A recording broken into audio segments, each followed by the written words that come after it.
Welcome. In today's video, we're going to learn how to turn off chat call notifications on the Messenger app for PC.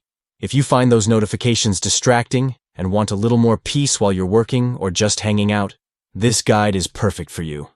Let's get started. First, open your Messenger app on your PC.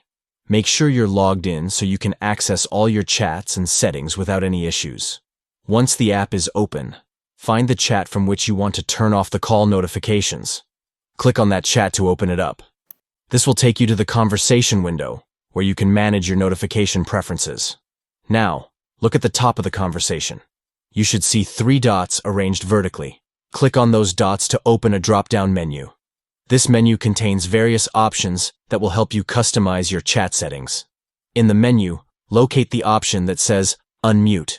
If you've previously muted this chat, clicking on Unmute will restore the notifications for that conversation. This means you'll start receiving call notifications again, allowing you to stay updated on any incoming calls without missing a beat.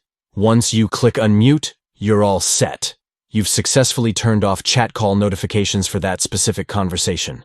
Now, you can focus on your tasks without worrying about being interrupted by calls. If you found this video helpful, don't forget to give it a thumbs up and subscribe for more tips on managing your Messenger experience. Thanks for watching, and enjoy your newfound peace.